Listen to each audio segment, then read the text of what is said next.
वाक्य भेद का तीसरा प्रकार है हमारा मिश्रित वाक्य। दो हम पढ़ चुके हैं, सरल वाक्य, संयुक्त वाक्य। तीसरा है मिश्रित वाक्य।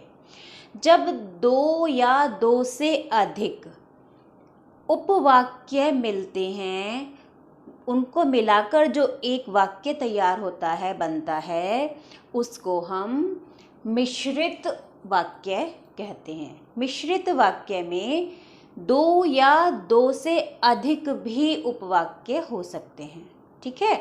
और ये हमारे व्यधिकरण समुच्चय बोधक शब्द के द्वारा जुड़े हुए होते हैं।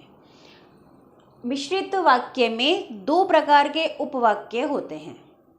पहला उपवाक्य होता है प्रधान उपवाक्य।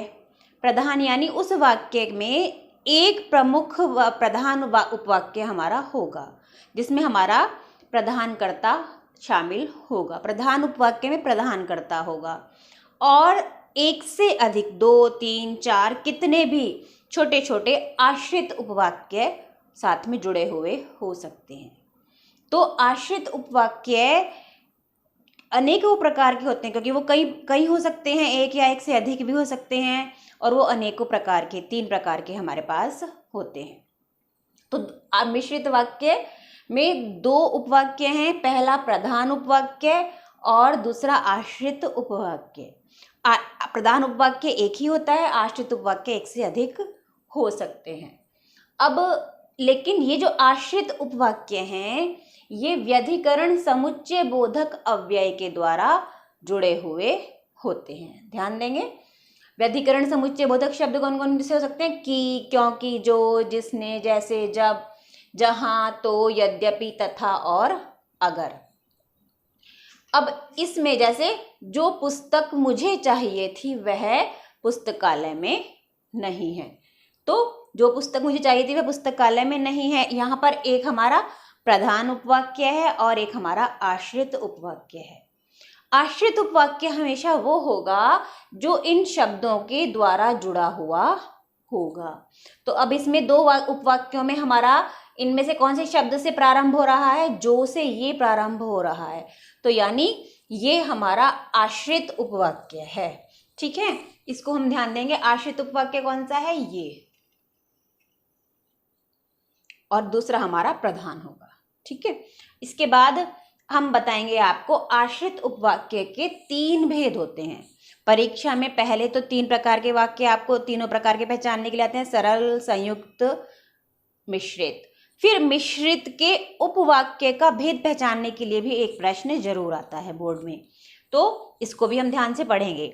आश्रित उपवाक्य के 3 भेद होते हैं। पहला भेद है संज्ञा आश्रित उपवाक्य।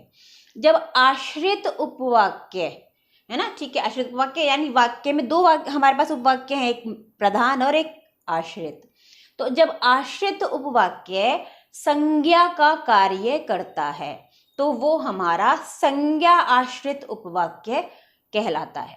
और संज्ञा आश्रित उपवाक्य की एक पहचान भी बता रही हूँ कि संज्ञा आश्रित उपवाक्य हमेशा की से प्रारंभ होते हैं, ठीक है। संज्ञा आश्रित उपवाक्य किससे प्रारंभ होंगे? की से। जैसे रामू ने मुझे बताया कि उसका भाई बीमार है, तो की से प्रारंभ हुआ अगला वाक्य, ये अब हमारा पूरा हमारा आश्रित उपवाक्य है। और कौन सा आश्रित उपवाक्य है?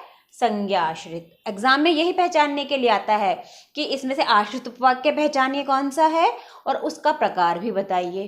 तो की से प्रारंभ होने वाला उपवाक्य हमेशा संज्ञा आश्रित उपवाक्य ही होता है, ध्यान देंगे।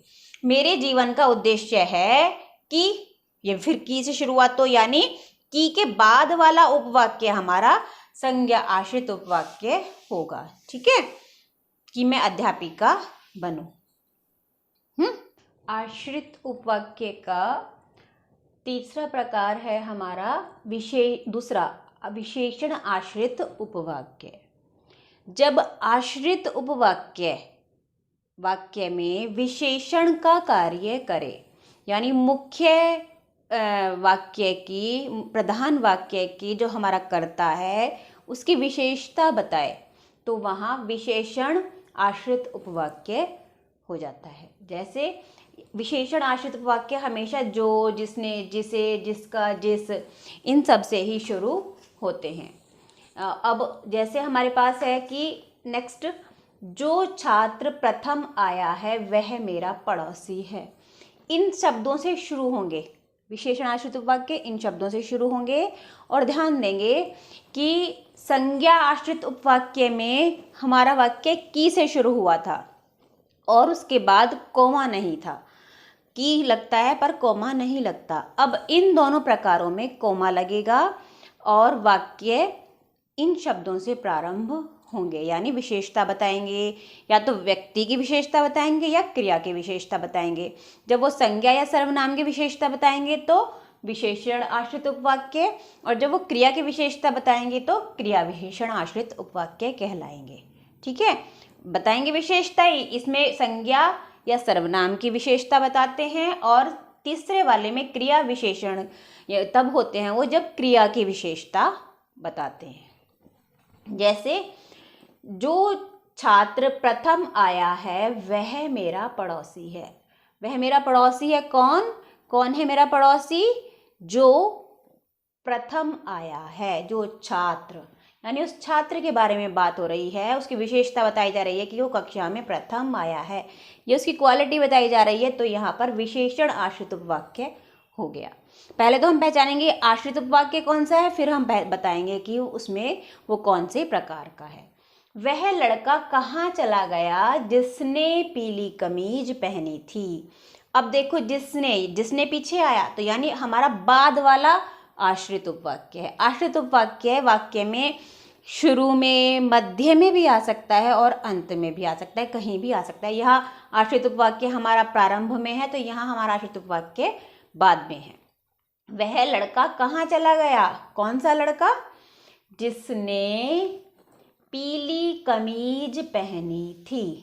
ठीक है, जब कमीज के बारे में बताया, कमीज की विशेषता बताई गई तो हो गया ये विशेषण आश्रित उपवाक्य है।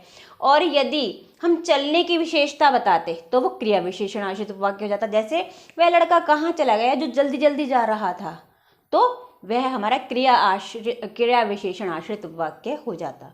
ऐसे ही अगले में क्रिया विशेषण में जो क्रिया विशेषण बताएं, हमारे क्रिया की विशेषता बताएं। जब आपका फोन आया मैं खाना खा रहा था। यहाँ पर कौन सा?